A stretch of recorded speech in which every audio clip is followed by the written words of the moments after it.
আচ্ছা তাহলে paragraph tag লিখছেন। আচ্ছা প্যারাগ্রাফ আমি দিলাম হেডিং এর পরে, আমি প্রথমে একটা হেডিং দিলাম, হেডিং এর পরে এখানে প্যারাগ্রাফ আকারে লিখলাম। তো প্যারাগ্রাফ ট্যাগটা আমি ব্লগে দিচ্ছি, আমার ব্লগে যে ব্লগ ছিল ব্লগের এখানে প্রথমে আমি একটা হেডিং দিলাম।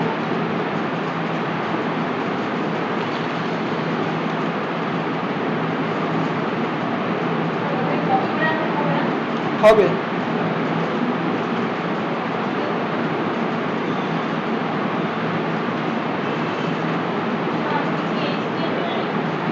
হ্যাঁ এইচটিএমএল লিখতেছি, আপনারা দেখেন পরে লিখবেন।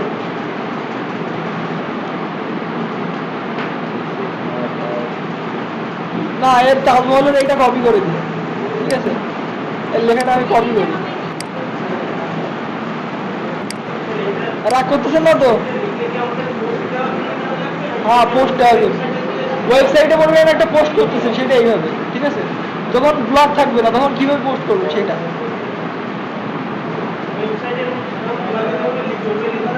হ্যাঁ লেখা যাবে না কেন, এরকম ভাবে লিখবেন এই পি ট্যাগের মধ্যে যদি প্যারাগ্রাফ লিখেন তাহলে পি ট্যাগের মধ্যে থাকবে। আচ্ছা এবার দেখেন তো ওয়েলকাম আছে। আচ্ছা মাঝখানে দেওয়াটা পরে দেখাচ্ছি, ঠিক আছে। দেখেন কোনটা? আচ্ছা এইচটিএমএল দিয়ে ব্লগে লিখলে কি সুবিধা সেটা আমি একটু পরে বলতেছি, এখন বুঝবেন না। যখন আমি ওই সেন্টার করব আর বাকি কালার টালার এগুলো করবো তখন বুঝতে পারবো যে কি সুবিধা, ঠিক আছে।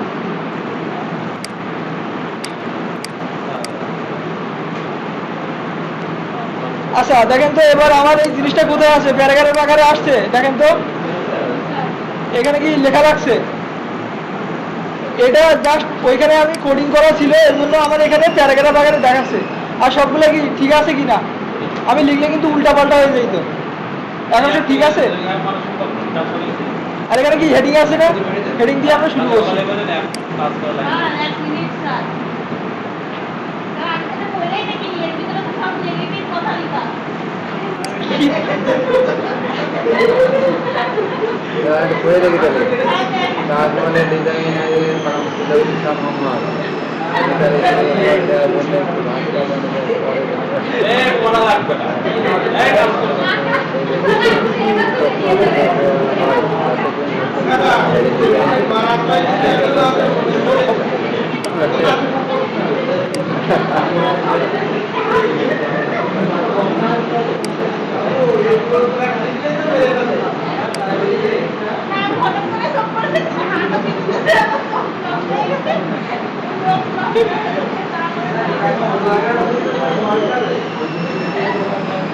আচ্ছা কিছু পোস্ট করার আগে চোখ দিয়ে দেখবেন, তাহলে কিন্তু বিপদে পড়ে যাবেন।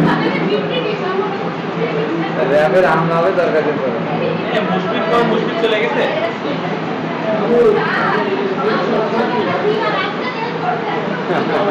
বিহারে ধরবে না, লিখতে তারা ধরবে।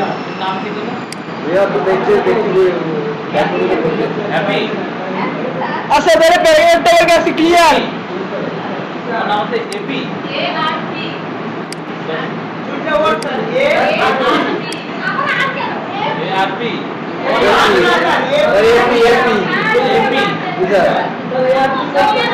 আচ্ছা সবাই একটু শান্ত।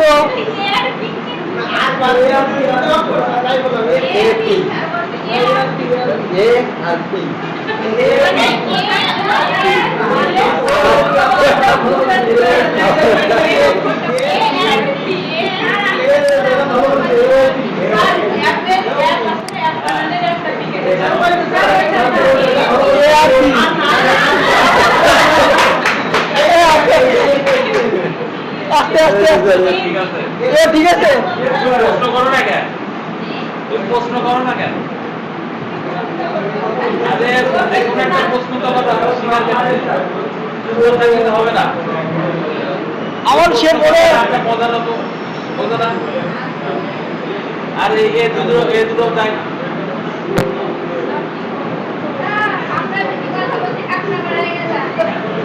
আচ্ছা কথা কি একটা কথা বললো। আচ্ছা পরে ট্যাগ লিখেন লাইন ব্রেক, লাইন ব্রেক। হ্যাঁ লাইন ব্রেক ট্যাগ।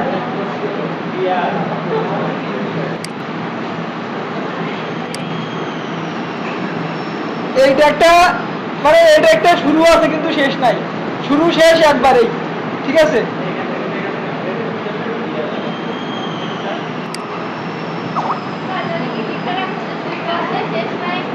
লিখে রাখেন শুরু আছে শেষ নাই।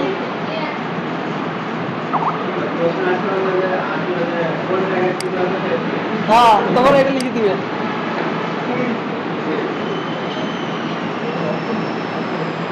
যদি কেউ এসে ধরে যে কোন ট্যাগে শুরু আছে শেষ নাই, তাহলে লাইন ব্রেক ট্যাগ।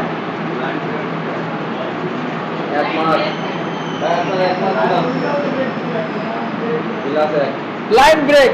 আচ্ছা আপনারা যে মনে করেন এই একটা জিনিস আমরা লিখলাম, ঠিক আছে, না মনে করেন এইটা তাজমহলের চোখ নষ্ট করে দিচ্ছে, সরি। তো যাই হোক এই লেখাটা, ঠিক আছে, এই লেখাটা আমি আবার কপি করতেছি, কেউ কিন্তু এই লেখাটা পড়বে না, এই লেখাটাকে বুঝবেন, ঠিক আছে।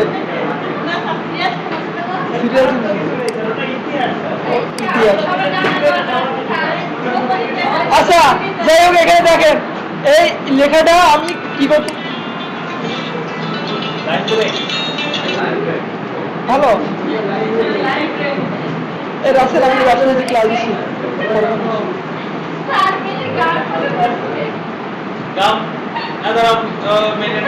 আচ্ছা একটা গান হয়ে যাবে এর মাঝে,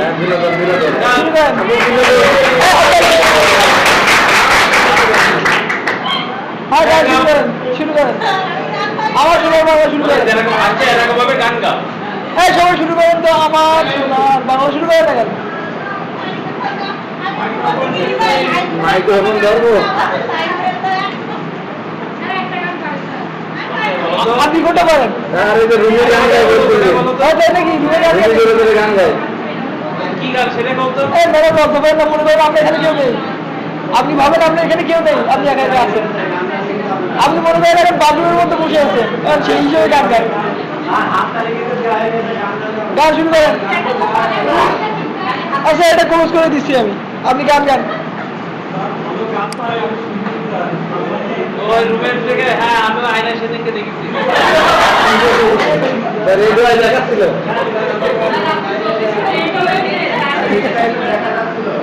আয়নায় গান শুনছিলাম। হ্যাঁ ওই যে বৃষ্টি হচ্ছিল, সেটা ওই বৃষ্টি একটা গান গাচ্ছিল। বৃষ্টি তো যায় স্যার, স্যার বৃষ্টি বৃষ্টি গাছ ছিল না? আপু আপনার চেহারা দেখে মনে হচ্ছে আপনি গান গাইতে পারেন, আর এখনই গাবেন সেটা। একটু গান না প্লিজ।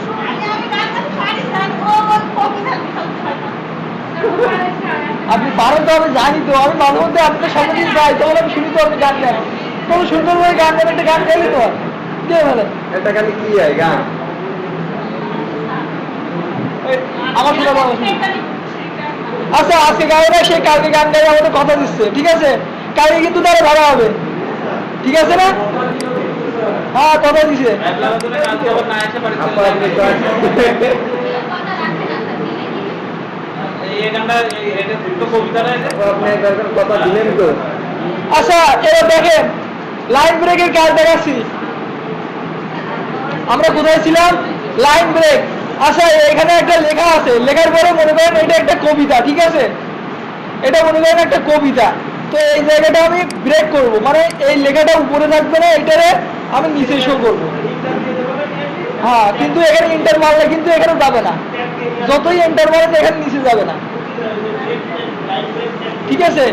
এখানে আপনি যতই এন্টার মারেন কোনো কাজ করবে না, তখন বলবেন স্যার কি হইলো, আমি এন্টার মারলাম কোনো কাজ করলো না। এইখানটা কি করতে হবে? তাহলে লাইন ব্রেক করতে হবে। তো লাইন ব্রেক কিভাবে, কোনটা কোনটা? এইটা লাইন ব্রেক ট্যাগটা কিরকম, এভাবে শুরু হবে, কিন্তু এই স্ল্যাশটা কিন্তু সামনে থাকবে না, এটা কিন্তু পিছনে থাকবে, ঠিক আছে।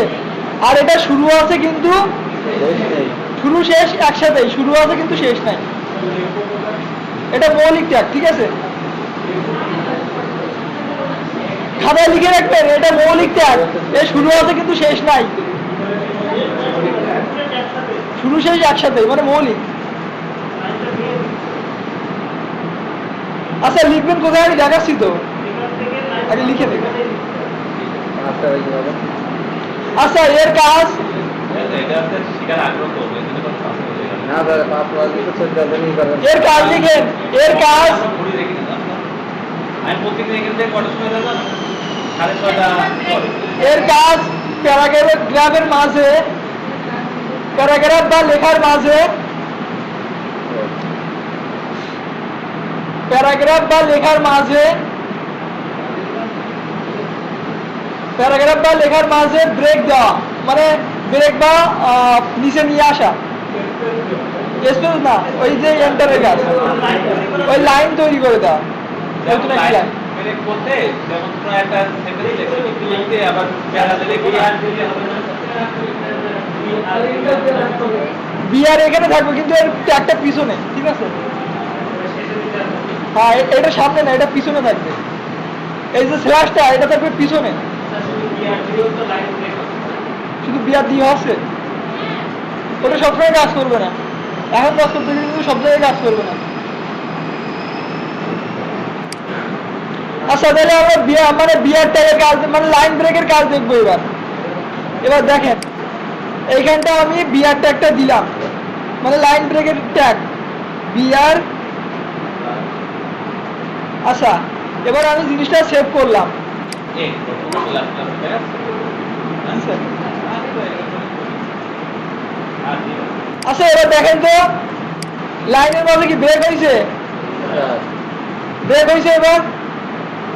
এই সব দেখেছো জি স্যার। আচ্ছা এই বলো তো এই সব, হ্যাঁ এটা তো তোমরা সবাই শিখেছো, বলো তো সবচেয়ে বোল্ড কোনটা বেশি আর সবচেয়ে ছোট? এই তো, এই। আচ্ছা এবারে বলো প্রথমটা একটা আমরা যখন শুরু করি উপরটারে কি বলে? একটা পুরো এটার মধ্যে কি কি ট্যাগ আছে?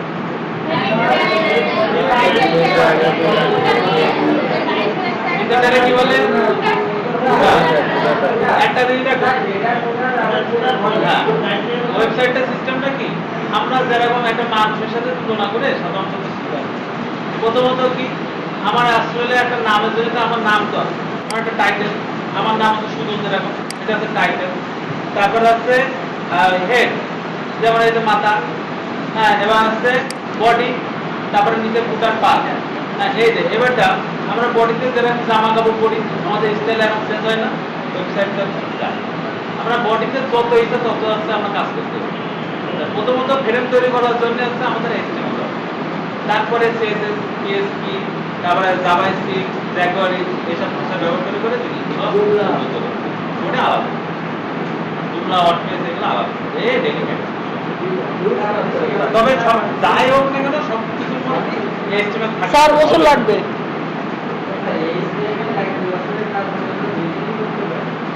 তোমরা জানো, তোমরা এই যে যেগুলো শিখেছো না, ওই আমি কই এখানে 3 মাস পর ওই 6 মাসের যে আছে ওই ভিতরে কোর্স আছে, ওইখানে দেখে অনেক কিছু তোমরা যারা এখান থেকে ওয়েব ডিজাইনে যাবেন তাদের একবার ইজি লাগবে। আর সবচেয়ে বড় কথা কি, তোমাদের শিখাও একটু মজা পাওয়া যায় এই জন্য, কারণ তোমরা সবাই খুব আগ্রহ বেশি। কিন্তু শো করবে না, হ্যাঁ, ওটা ভিজুয়ালি দেখাচ্ছে। আর আগ্রহ ওই কোডিং করার পরে কিন্তু ওটা দেখাচ্ছে, কোডিং এর লিখছেন না, এই জন্য ওইখানে ওইটা ওইভাবে শো করছে। এইসব কি হয়েছে? এই লেখাগুলো তো শো করবে না, এগুলো ভিতরে থাকবে। মনে করেন একটা মানুষের হাড় গোল দেখা যায়, আমি সবচেয়ে একটা ভুল কাজ করলাম, এই যখন ঘুমাচ্ছিল ওইটা কেন ছবি তুললাম, মনে করেন মানুষের হাড় গোল, তো হাড় গোল কি একজন মানুষ হাঁটতে কি হাড় গোল দেখতে পাবে? তার কি দেখতে পাবে? বাইরের যে মাংস আছে এটাই দেখতে পাবে। তো এটা হচ্ছে সেম একই, HTML হচ্ছে হাই বোর্ড, আর বাইরে যে জিনিসটা দেখতেছে কম্পোজে, এইটা হচ্ছে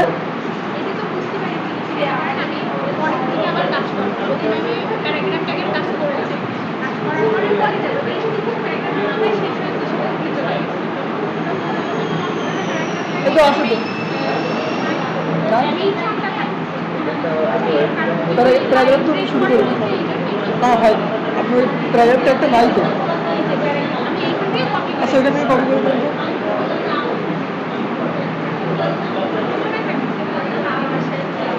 এই নেমে সামনে পুরোটা সিলেক্ট করো, পুরোটা না, ওর কম্পোজিট অংশ, কম্পোজিট অংশ পুরো ডিলেক্ট করো, কম্পোজিট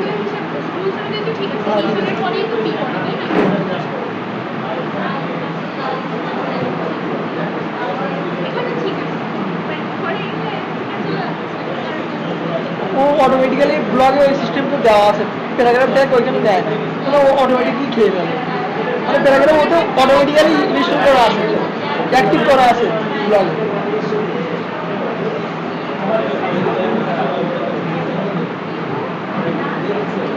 আচ্ছা তাহলে আজকে এই পর্যন্ত। 10 মিনিট হয়ে যাবে। ইমেজটা আজকে না, একদিনে সব শিখলে মাথায় থাকবে না, ইমেজটা আমি কালকে শিখি। কোডিং তেমন কিছুই না, শুধু একটা পড়লে ইমেজ থেকে ওই ইমেজটারে কোডিং এর মতো দেখা যায়। হ্যাঁ, ইমেজটা কালকে দেখতে হবে। ওটা কালকে দেখেন। বেশি প্রেশার নিয়েন না, সব ভুলে যাবে।